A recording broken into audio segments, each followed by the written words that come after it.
మంత్రివర్యులు పెద్దలు బీఆర్ఎస్ ప్రధాన కార్యదర్శి శ్రీ జీవన్ రెడ్డి గారు, హుజూరాబాద్ శాసనసభ్యులు శ్రీ కౌశిక్ రెడ్డి గారు, కొరుట్ల శాసనసభ్యులు డాక్టర్ సంజయ్ గారు, మాజీ శాసన మండలి సభ్యులు నారదాస్ లక్ష్మణరావు గారు, అట్లాగే మాజీ శాసనసభ్యులు రసమై బాలకృష్ణ గారు, రవిశంకర్ గారు, కోరుకంటి చందర్ గారు, వేములవాడ బాధ్యులు పెద్దలు లక్ష్మీనరసింహారావు గారు, జిల్లా పరిషత్ మాజీ అధ్యక్షురాలు శ్రీమతి తులా ఉమ గారు, సివిల్ సప్లైస్ కార్పొరేషన్ మాజీ అధ్యక్షులు సోదరులు రవీందర్ సింగ్ గారు, ఇంకా మా పట్టణ కరీంనగర్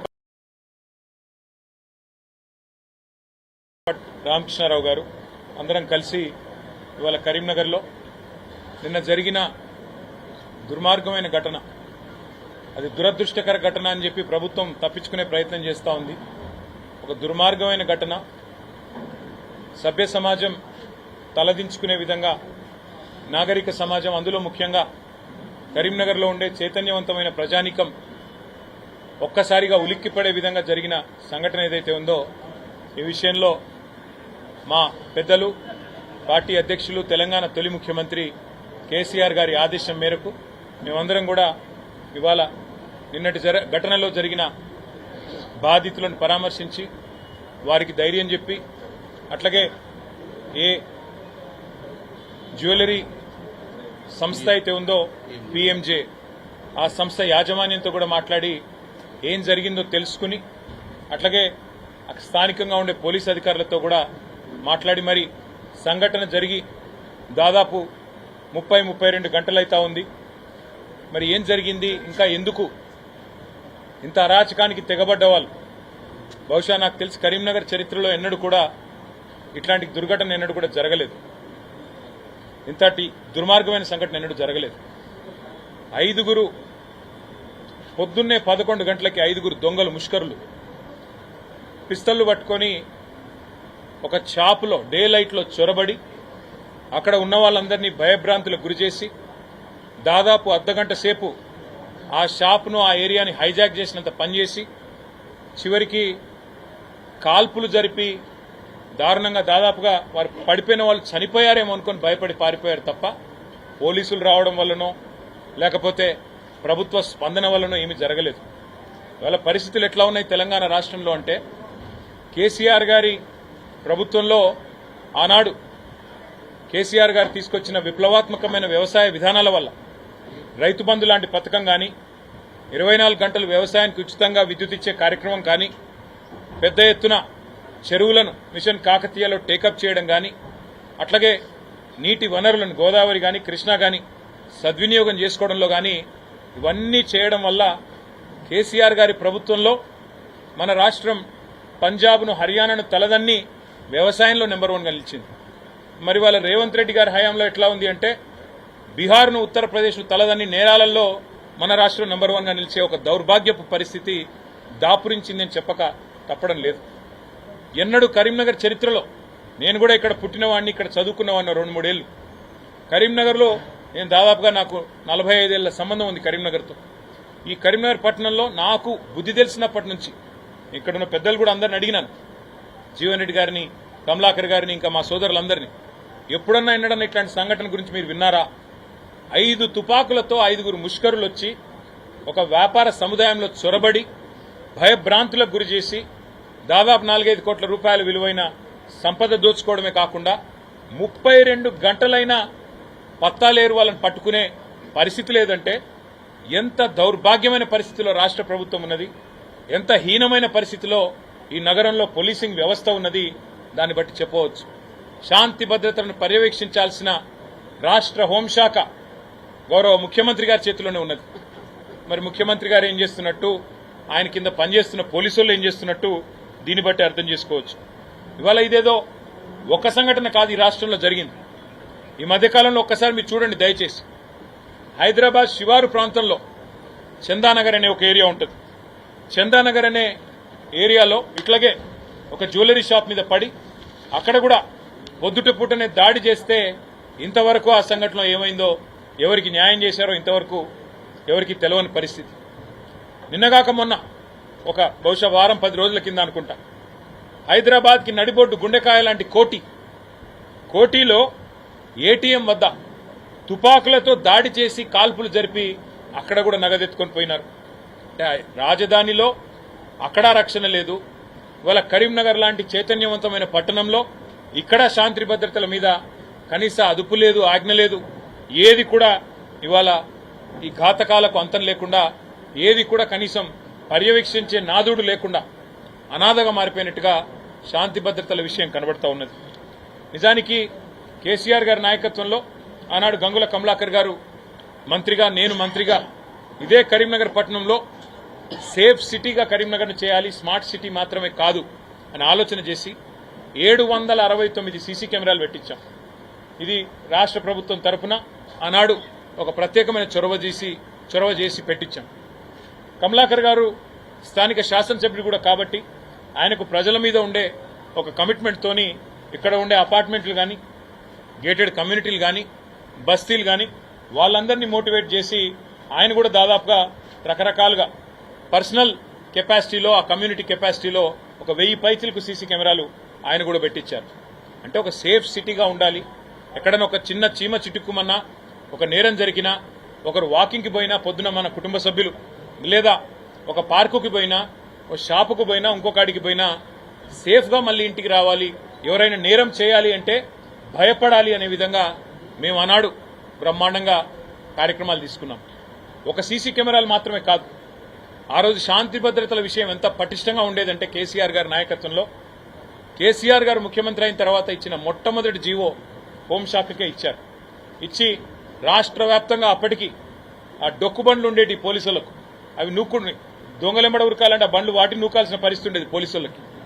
అట్లాంటి బండ్లన్నీ తీసేసి బొలేరో వాహనాలు, ఇన్నోవా వాహనాలు, రాష్ట్ర వ్యాప్తంగా 350 కోట్లు మొదటి జీవో.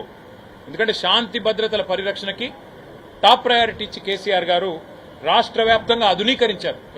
మొత్తం అన్ని వెహికల్స్ ని ఆధునీకరించి నూతన వెహికల్స్ ఏర్పాటు చేసి ప్రతి పోలీస్ స్టేషన్ కి అలవెన్స్లు ఇచ్చి సీసీ కెమెరాలు ఏర్పాటు చేసి, అట్లాగే అన్నిటికన్నా మించి డెటరెన్స్ కోసం, డెటరెన్స్ అంటే నేరం చేయడానికి భయపడాలి, పోలీసింగ్ కనబడాలి అని చెప్పి ఇంటర్సెప్టర్ అనే వాహనాన్ని తీసుకొచ్చారు.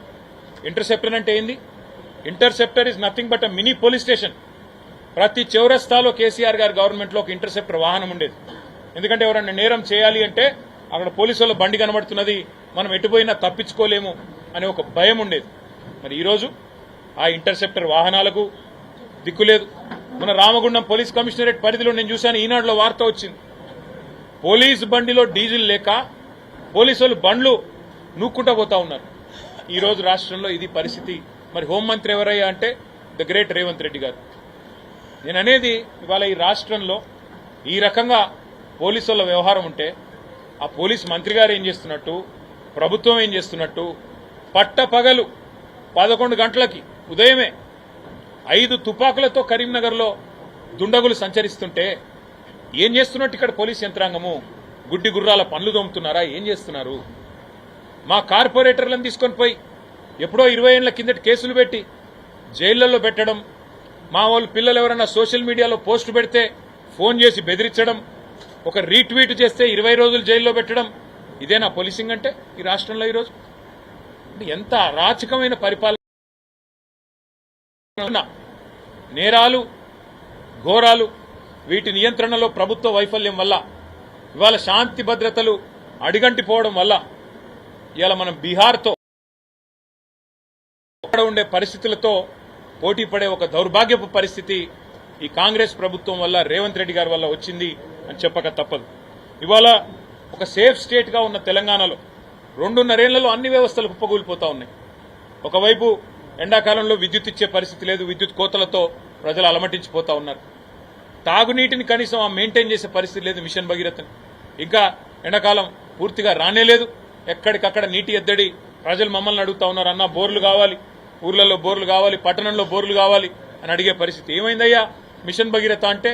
అధికారులను అడిగితే మెయింటెనెన్స్ లేదు సార్, గవర్నమెంట్కి ఇష్టం లేనట్టుంది సార్, ఏం చేయాలి అని వాళ్ళు అంటా ఉన్నారు. ఒక్కొక్కటిగా వ్యవస్థలు కుప్పగూలిపోతా ఉన్నాయి. కానీ ఆందోళనకరం ఏమంటే ఇవాళ ఆ కుటుంబ సభ్యుల్ని కలిసినాం. ఆ 4 ఎంప్లాయీస్ ఎవరికైతే గాయం తగిలిందో వాళ్ళ కుటుంబాలను కలిసినాం. వాళ్ళు అంటున్నారు, అన్న ఇవాళ మా వాళ్ళకి జరిగింది రేపు మిగతా వాళ్ళకి జరగదని గ్యారంటీ ఏంది? ఇట్లే ఉంటుందా రాష్ట్రంలో పరిపాలన అని ఆ కుటుంబ సభ్యులు అడుగుతుంటే చెప్పినాం, మేం మాట్లాడతామమ్మా, ప్రభుత్వాన్ని మేము నిలదీస్తాము, గట్టిగా అడుగుతాము. ఇదేనా పరిపాలించే పద్ధతి? ఇదేనా మీరు శాంతి భద్రతలు మెయింటైన్ చేసే పద్ధతి? పట్టపగలు ఇంత ఘోరం జరిగితే 32-33 గంటలైంది, ఒక్క అరెస్ట్ లేదు. కనీసం అసలు సీసీ కెమెరాల్లో ఓపెన్ గా వాళ్ళు మాస్క్ కూడా దొడుక్కోలేదు ఆ దుండగులు. అయినా మీకు కనీసం వాళ్ళని పట్టుకునే తెలియలేదు. వెంటనే నాకాబందీ చేసి ఎక్కడికక్కడ బ్యారికేడ్లు పెట్టి ఎటు పోయినారు చూసుకొని ఎంత దూరం పోతారండి? సంఘటన జరిగిన వెంటనే స్పందిస్తే, అర్ధగంటలో గంటలో స్పందిస్తే ఎంత దూరం పోతారు? విమానం వేసుకొని అయితే పారిపోరు కదా. ఎంత దూరం పోయినా 40 కిలోమీటర్లు 50 కిలోమీటర్లు పోతారు. ఇంతవరకు 32 గంటలు అయిన తర్వాత కూడా ఒక్కరంటే ఒక్కరు దొరకలేదంటే ఎంత చేతగాని ప్రభుత్వం ఇది, ఎంత చేతగాని పోలీస్ యంత్రాంగం ఇక్కడ ఉన్నది. దయచేసి మీరు ఆలోచించాలని చెప్పి కోరుతా ఉన్నా. పోలీసులు అంటే కేవలం ఒక ప్రైవేట్ ఆర్మీ మాదిరిగా రాజకీయ కక్ష సాధింపులకి లేదా కొనుగోలు కేంద్రాల కాడ రైతుల అవస్థలు చూసి మా నాయకులు ఇవాళ జీవన్ రెడ్డి గారు అక్కడ పూడూరులో ధర్నా చేస్తే మా రవిశంకర్ గారు అరెస్టు చేయడానికి మాత్రమే ఉంటారు. ప్రతిపక్షాలని అసలు పని చేయరా మీరు? శాంతి భద్రతలు నిర్వహించడం కానీ, కనీసం ఇలాంటి జరుగుతున్నప్పుడు ప్రజల్లో మనోధైర్యం నింపడానికి కొంత కార్యక్రమాలు కానీ ఏమీ చేయలేదు. కేవలం ఎంతసేపు రాజకీయ కక్ష సాధింపులు, అరెస్టులు, అడ్డమైన కేసులు. సోషల్ మీడియాలో ఇప్పుడే మా తమ్ముడు ధర్మపురి నుంచి తమ్ముడు వచ్చినాడు, చిన్న పిల్లోడు, మా విద్యార్థి నాయకుడు ప్రశాంత్ అబ్బాయి పేరు, కేసులు పెట్టి వేధిస్తున్నారంట. అక్కడ ఆయనతో వచ్చిన మా సోదరుడు చెప్తా ఉన్నాడు, శ్రీకాంత్ రెడ్డి అన్న, పోలీసు ఆయన ఎస్ఐ గారు రోజు స్టేషన్ కన్నా పోతాడో లేదో కానీ రోజు తమ్ముడికి మాత్రం పొద్దున్నే వస్తాడు ఆయన దగ్గరికి అని చెప్తున్నాడు. ఇట్లున్నది పోలీస్ యంత్రాంగం ఇలా ఈ రాష్ట్రంలో, ముఖ్యంగా మన కరీంనగర్ జిల్లాలో. అందుకే మేము ఈ ప్రభుత్వాన్ని మేము అడిగేది ఒకటే, మీకు చేతనైతదా చేత కాదా? లేదంటే ప్రజలకే మేము విజ్ఞప్తి చేస్తాం, అయ్యా మీరు ఇంటి చుట్టూ సీసీ కెమెరాలు పెట్టుకోండి, ఈ ఇంట్లో ముంగట మీరే ప్రైవేట్ సెక్యూరిటీ వాళ్ళని పెట్టుకోండి. ఈ ప్రభుత్వం పట్టించుకునే పరిస్థితి లేదు, మనమే గస్తీ తిరుగుదాం అందరం, ఎందుకంటే ఈ ప్రభుత్వంతో కాదు, వీళ్ళకి ఇంట్రెస్ట్ లేదు అని చెప్పక తప్పని పరిస్థితి వస్తుంది. ఇక కూతవేటు దూరంలో పక్కకే కోర్టు ఉన్నది, ఎదురుగానే కోర్టు ఉన్నది, వెనకాల హోంశాఖ సహాయ మంత్రి గారి ఆఫీస్ ఉన్నది, అక్కడ కూడా 100 మంది పోలీసు వాళ్ళు ఉంటారు. మరి ఇంతమంది ఉండి మరి ఏం చేస్తున్నట్టు, ఏం జరుగుతున్నట్టు ఒక్కసారి ఆలోచించమని కోరుతా ఉన్నా. కేసీఆర్ గారేమో ఒక అంతర్జాతీయ స్థాయిలో స్కాట్లాండ్ యార్డు, న్యూయార్క్ సిటీ పోలీసుకు ఉన్నట్టుగా ఒక కమాండ్ కంట్రోల్ సెంటర్ కట్టించారు. ఇవాళ ముఖ్యమంత్రి గారు అక్కడే కూర్చుంటున్నారు. కమాండ్ కంట్రోల్ సెంటర్లో కూర్చోవడం కాదు, శాంతి భద్రతలను కమాండ్ చేయండి, శాంతి భద్రత నిర్వహణ నేర్చుకోండి, అధునాతనమైన పరిజ్ఞానం మీ చేతుల్లో ఉంది, వాడండి. మా ఇంటి మీదకి హ్యాకర్లు పంపడం కాదు, మా సీసీ కెమెరాలు హ్యాక్ చేయడం కాదు, మమ్మల్ని ఎంబడబడి వేధించడం కాదు, మా మీద పసలేని కేసులు పెట్టి ఆగం చేయడం కాదు. చేతనైతే ప్రజల ప్రాణాలు కాపాడండి. వాళ్ళ 4 హాస్పిటల్లో మేము కలిసి వచ్చాం, ఆ సెక్యూరిటీ గార్డు కానీ అట్లాగే అందులో పనిచేసే ఎంప్లాయీస్ కానీ, వాళ్ళందరూ అంటున్నారు భగవంతుని దయ వల్ల బతికిపోయినాం సార్, ఒక్క పోలీసు లేదు, ఎవరూ లేదు, మేము అక్కడ పడి ఉంటే కూడా దాదాపు అర్ధగంట సేపు ఎవరూ రాలేదు, నిజంగా మా అదృష్టం బాగుండి బతికినాం సార్, దేవుడి దయతో బతికినాం సార్ అని వాళ్ళు చెప్తా ఉన్నారు. వాళ్ళ కుటుంబ సభ్యులు కూడా రోధిస్తూ ఉన్నారు. ఇవాళ మేము పత్రికా మిత్రులతో కూడా నేను కోరేది, ఇలాంటి సంఘటన పునరావృతం కాకూడదు అంటే ఖచ్చితంగా మనం కూడా ప్రజల్ని అప్రమత్తం చేయాలి. మనం కూడా తప్పకుండా ఈ ప్రభుత్వం మొద్దు నిద్ర వీడేదాకా ఎంబడబడాలి. పోలీసు వాళ్ళు నాకు తెలుసు, పత్రికా వాళ్ళని కూడా అంటారు మీరు ఎందుకయ్యా క్రైమ్ ఇట్లా హైలైట్ చేస్తున్నారు అని, కానీ తప్పకుండా చేయాల్సింది. ఎందుకంటే ఈ పోలీసు వాళ్ళు లేకపోతే వాళ్ళ మొద్దు నిద్ర వీడేటట్టు లేరు. చిన్న సంఘటనలు పెద్ద సంఘటనలు ఉండవు, ఎందుకంటే నిన్న పొరపాటున ఒకరికేమన్నా అయ్యింటే ఇవాళ జాతీయ స్థాయిలో వార్త అది. అందుకే మేము అనేది, ఈ ప్రభుత్వం మొద్దు నిద్ర వీడాలి అంటే, ఇక్కడ ఉన్న పోలీసులు సరిగ్గా పని చేయాలి అంటే తప్పకుండా మీడియా సహకారం కూడా అవసరం. మరి నాకైతే డౌట్ కూడా వస్తున్నది, ఈ మాట అంటే కొంతమందికి నచ్చకపోవచ్చు కానీ ఓ డౌట్ కూడా వస్తున్నది. మరి ముఖ్యమంత్రి గారు ఏమన్నా, ఆయన గతానుభవం చెంచల్గూడలో చాలా కాలం ఉన్నాడు ఆయన, మరి వాళ్ళ బ్యాచ్మేట్లకు ఏమైనా ఫ్రీడమ్ ఇచ్చిండా? అరే చేసుకోనరా, నేనే ఉన్నా కదా మీ దోస్తును, చూసుకోండి. లేకపోతే మేము కూడా కాంగ్రెస్ మంత్రులు ఎమ్మెల్యేలు అందరం స్కీమ్ పెట్టుకున్నాం, దాచుకో అనే స్కీము, మీరు కూడా అదే స్కీమ్లో పాలు పంచుకోండి అని చెప్పి వాళ్ళకి ఏమైనా లైసెన్స్ ఇచ్చిండా, ఫ్రీడమ్ ఇచ్చిండా? లేకపోతే ఏంది? 5 తుపాకుల కరీంనగర్ లాంటి పట్టణంలో, ఇంతటి చైతన్యవంతమైన పట్టణంలో హోంశాఖ సహాయ మంత్రి గారు ప్రాతినిధ్యం వహిస్తున్న పార్లమెంటరీ హెడ్ క్వార్టర్లో 5 తుపాకులతో ముష్కరులు వస్తే కాల్పులు జరిపితే ఇంత తీవ్రమైన గాయాలు జరిగితే 32 గంటల పాటు ఒకరిని పట్టుకోలేని పరిస్థితిలో ఉన్నారంటే నేను మీకు గుర్తు చేస్తా ఉన్నా. మా మీడియా మిత్రులకు తెలుసు, మా ప్రభుత్వంలో కూడా ఒక చిన్నపిల్ల అపహరణ సంఘటన జరిగింది, మీకు గుర్తుండాలి. కానీ నాకు గుర్తున్నంత వరకు వితిన్ 5-6 అవర్స్ ఆ సీసీ కెమెరాలు చూసి పట్టుకొని వితిన్ 5-6 అవర్స్ ఆ పాపను తీసుకొచ్చి తల్లిదండ్రుల దగ్గర అప్పచెప్పింది ఆనాటి పోలీస్ యంత్రాంగం. పోలీసు వాళ్ళు మారలేదు, ప్రభుత్వం మారింది, ప్రాధాన్యాలు మారినాయి. కాబట్టే ఈ అవస్థ వచ్చింది. ఈ ముఖ్యమంత్రి గారి చేతగాంతనం, ఆయన ఇంకొకరికి అవకాశం ఇవ్వడం అదో దౌర్భాగ్యం. విద్యాశాఖ నా దగ్గరనే ఉండాలి, హోంశాఖ నా దగ్గరనే ఉండాలి, మున్సిపల్ శాఖ నా దగ్గరనే ఉండాలి. కానీ మళ్ళీ ఏం తెలియదంటే మున్సిపాలిటీలో చెత్త తీస్తున్నారో తెలియదు, బడులు మంచిగా పనిచేస్తున్నాయో తెలియదు, పోలీసు వాహనాల్లో డీజిల్ ఉందో లేదో కూడా ముఖ్యమంత్రి గారికి తెలియదు. అందుకే మేమనేదల్లా ఈ రాష్ట్ర ప్రభుత్వాన్ని, రాష్ట్ర ముఖ్యమంత్రి గారిని కూడా అయ్యా ఇకనైనా మేల్కోండి, రాజకీయాలు చేయొచ్చు, మా మీద కేసులు పెట్టు, వేధించు, అవన్నీ చేయి, పర్వాలేదు. కానీ ప్రజల ప్రాణమానాలతో మరి ముష్కరులు చెలగాటమాడుతున్నప్పుడు మీరు పొరపాటున కూడా ఇట్లాంటి విషయాల్లో మీరు ఉపేక్షిస్తే మళ్లీ జరుగుతాయి. మీరు పునరావృతం కాకుండా దిశ సంఘటన జరిగింది, మీకు గుర్తుండాలి. ఆనాడు కేసీఆర్ గారి నాయకత్వంలో పోలీసులు ఎట్లా స్పందించారండి, మీకు గుర్తులేదా? అందరికీ రాష్ట్రంలో మర్చిపోయారా? అంటే పోలీస్ యంత్రాంగం ఒకవైపు ఫ్రెండ్లీగా ఉంటూనే, పోలీసింగ్ చేస్తూనే, మరొక వైపు పటిష్టమైన శాంతి భద్రతలు మెయింటైన్ చేసే విధంగా వారి దగ్గర ఉండే యంత్రాంగం కానీ, వారికి ఉండాల్సిన వాహనాలు కానీ, వారి దగ్గర ఉండాల్సిన అధునాతన పరికరాలు కానీ, అమ్యునిషన్ కానీ అన్నింటినీ కేసీఆర్ గారు చూసుకున్నారు. వాళ్ళు ఈ సంఘటన జరిగి 32 గంటలైంది. రాష్ట్ర ప్రభుత్వ పెద్దలు ఎవరైనా వచ్చారండి కనీసం సంఘటనా స్థలానికి కానీ, ఆ బాధితులను పరామర్శించడానికి కానీ ఒక్కరన్నా, ఒక మంత్రి గారో ఒక పెద్ద ఆయన ఎవరన్నా రాష్ట్ర ప్రభుత్వం తరపున వచ్చారా కనీసం? అంటే ఎంత నిర్లక్ష్యంగా, ఎంత ఉదాసీనంగా, ఎంత హీనంగా ప్రజల ప్రాణాలని ప్రభుత్వం చూస్తున్నదో దాన్ని బట్టి అర్థం చేసుకోవచ్చు. ముఖ్యంగా కరీంనగర్ పోలీసులు మా నాయకులను వేధించడం, మా వాళ్ళు వెంబడబడడం, మా కార్యకర్తలను టార్చర్ చేయడం, జైళ్లలో మా కార్పొరేటర్లు, మాజీ కార్పొరేటర్లను పెట్టడం, ఇదే పని తప్ప మీరు ఇంతవరకు ఈ 2.5 ఏళ్లలో చేసిందేం లేదు. ఖచ్చితంగా గుర్తుపెట్టుకుంటాం, అది కూడా చెప్తా ఉన్నాను నేను. ఇదివరకు కూడా చెప్పాను, మళ్ళీ చెప్తున్నా. 2 ఏళ్లలో మళ్ళీ కేసీఆర్ గారు ముఖ్యమంత్రి అవుతారు. తప్పకుండా ప్రజలకు కూడా నేను విజ్ఞప్తి చేస్తా ఉన్నా, భయపడవద్దు, బాధపడవద్దు. ఇంకో 2 ఏళ్లు మరి ఈ రాష్ట్రంలో ఈ అరాచక పరిపాలనను భరించక తప్పని పరిస్థితి మనకుంది.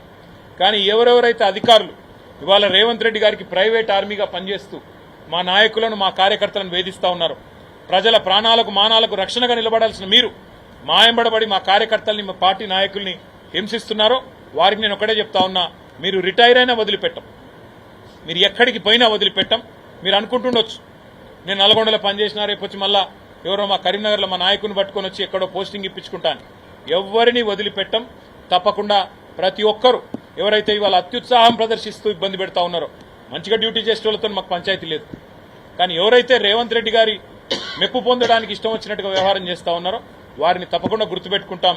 అన్ని రాసుకుంటున్నాం, అన్ని చూస్తా ఉన్నాం, ఏది మర్చిపోము. కానీ అవన్నీ ఒక పక్కనైతే మొదలైతే మీరు చేయాల్సిన డ్యూటీ మీరు చేయండి. పోలీసులు చేయాల్సిన పని పోలీసులు చేయాలి, ప్రభుత్వం చేయాల్సిన పని ప్రభుత్వం చేయాలి. లేకపోతే కరీంనగర్లో, హైదరాబాద్లో జరిగిన దుర్ఘటనలు రాష్ట్రమంతటా కూడా జరిగే పరిస్థితి ఉన్నది. కాబట్టి మరి వెంటనే ఈ విషయంలో హోంమంత్రి మొద్దునిద్ర వీడి మేల్కొనాలి, పర్యవేక్షించాలి. స్థానిక పోలీస్ యంత్రాంగం కూడా వెంటనే ఆ దుర్మార్గుల్ని ప్రజల ముందు ప్రవేశపెట్టాలని చెప్పి మేము మా పార్టీ తరఫున డిమాండ్ చేస్తా ఉన్నాం. కేసీఆర్ గారి తరఫున వారి ఆదేశం మేరకు మేమందరం కూడా ఇక్కడికి వచ్చినాం. ఆ కుటుంబాలకు మా సానుభూతి తెలియజేశాం. తప్పకుండా వారికి ఏమైనా అవసరం ఉంటే తప్పకుండా మా పార్టీ తరఫున కూడా సహాయం చేస్తామని చెప్పి కూడా వారికి మాటిచ్చాం. మా స్థానిక శాసనసభ్యులు కమలాకర్ గారు వారితో టచ్లో ఉన్నారు రెగ్యులర్గా. తప్పకుండా వారికి ఏ అవసరం ఉన్నా మా పార్టీ అండగా ఉంటుంది, అందుబాటులో ఉంటుందని చెప్పి తెలియజేస్తాం.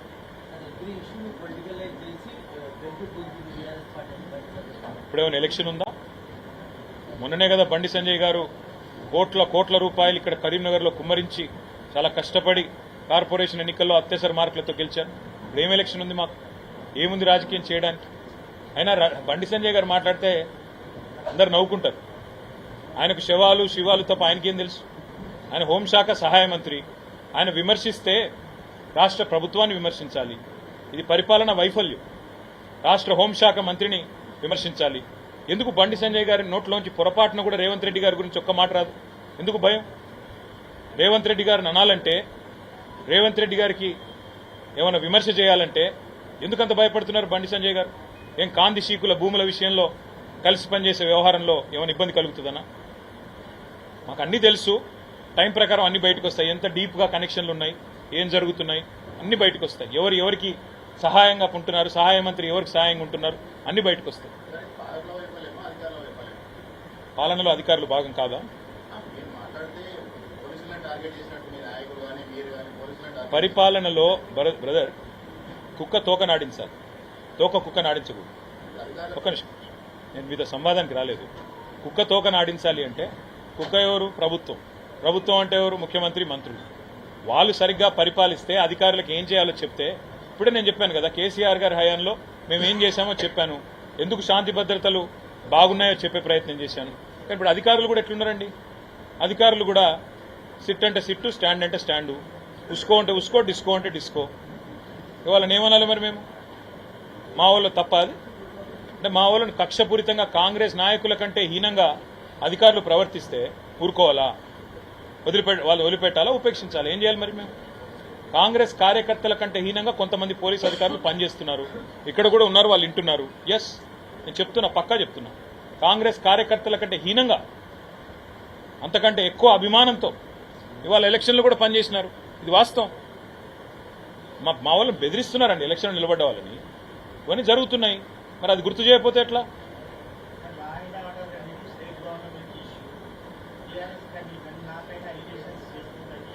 ఏం అలిగేషన్ చేసినాము? ఆయన మీద ఏం అలిగేషన్ చేయలేదు. ఏమన్నామంటే అప్పుడప్పుడు సహాయ మంత్రి గారు, కేంద్ర హోంశాఖ సహాయ మంత్రి, ఆయన అప్పుడప్పుడు రాష్ట్ర ప్రభుత్వం మీద కూడా మాట్లాడాలి కదా. ఎంతసేపు మా మీద పడి ఏడ్చుడు ఎందుకని మేము అంటున్నాం. అప్పుడప్పుడన్నా రేవంత్ రెడ్డి గారిని అనంతరం కొద్దిగా ధైర్యం తెచ్చుకోవాలి కదా. హైదరాబాద్లో ఎవాక్యూఈ ప్రాపర్టీసు, కాందిశీకుల భూముల విషయంలో ఉన్న ఆసక్తి రాష్ట్రంలో శాంతి భద్రతల పరిరక్షణ గురించి ఎందుకు లేదు చెప్పమనండి. నేను అడిగింది ఏందో ఆయనకు అర్థమవుతుంది, నేను చెప్పింది ఏందో ఆయనకు అర్థమవుతుంది. మీకు అర్థమైందో కాలేదు కానీ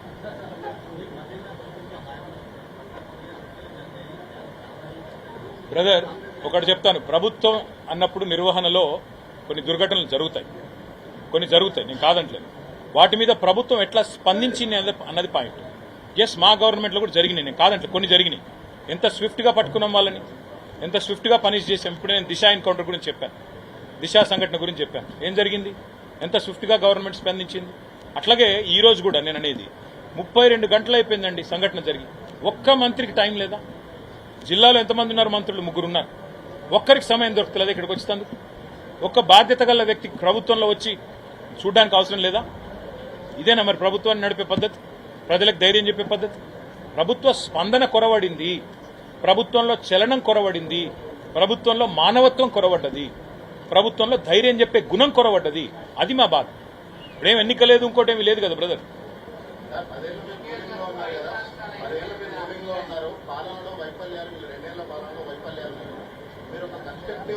డిస్కౌంట్ ఎందుకు ఇస్తున్నావు భాస్కర్? అది 2.5 ఏళ్ళు దాటిపోయింది, 2 ఏళ్ళని డిస్కౌంట్ ఎందుకు ఇస్తున్నాం? చెప్పినాం కదా బ్రదర్, కన్స్ట్రక్టివ్గా ఏం చెప్పినాం? మేడిగడ్డలో ఒక పిల్లర్ కుంగిపోతే కన్స్ట్రక్ట్ చేయవా అని చెప్పినాం. ఆయన చేస్తలేడు, డిస్ట్రక్టివ్ మనిషి ఆయన. ఇల్లు గులగొట్టుడు తప్ప ఆయన కట్టుడు తెలియదు. గుంపు మేస్త్రి అని చెప్పుకున్నాడు, కానీ గుంపు మేస్త్రి అంటే కట్టాలి, ఈయనేమో కూలగొట్టేటోడు. తెల్లారు లేసి ఏడ గులగొట్టాలి, ఏ ఇల్లు గులగొట్టాలి, ఏడ బుల్డోజర్ పంపాలి, ఏది ధ్వంసం చేయాలి, ఏ వ్యవస్థను కుప్పగూల్చాలి. నేను అడుగుతున్నా బ్రదర్, రాష్ట్రంలో ఇలా రైతులు రోడ్ల మీద ఎక్కడికక్కడ వడ్లు పోసుకొని, మొక్కలు పోసుకొని, జొన్నలు పోసుకొని ఎక్కడికక్కడ కొనుగోలు కేంద్రాల దగ్గర అవస్థపడుతున్నాడు. ఒక్క ఎమ్మెల్యే, ఒక్క మంత్రి తిరుగుతున్నాడా గవర్నమెంట్లో?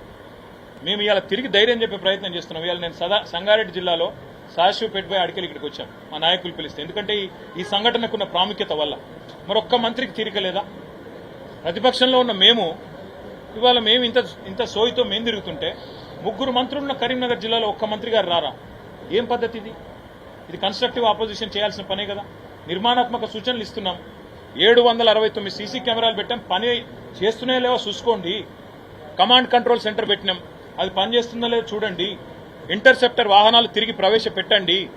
పోలీసు వాళ్ళని వాళ్ళ పని వాళ్ళని చేయనియండి. పోలీసు వాళ్ళు మంచోళ్ళు ఉన్నారు, కానీ వాళ్ళని మీరు పని చేయనిస్తలేరు. వాళ్ళని ఏం చెప్తున్నారు? ఇగో కమలాకర్ ఏం చేస్తుండో చూడు, కౌశిక్ రెడ్డి ఏం చేస్తుండో చూడు, జీవన్ రెడ్డి గారు ఎక్కడ ధర్నా చేస్తుండో చూడు, ఇదే పనిలో పెట్టిన వాళ్ళని. మా పొలగాన్ని ఎవరు సోషల్ మీడియా పోస్టులు పెడుతుండో చూడు, ఎవడు రీట్వీట్ కొడుతుండో చూడు, ఇకదే పని పోలీసులకు. అందుకే ప్రభుత్వంలో ఎవరు చేసే పని వారు చేస్తే అన్ని వ్యవస్థలు బాగా నడుస్తాయి. Thank you.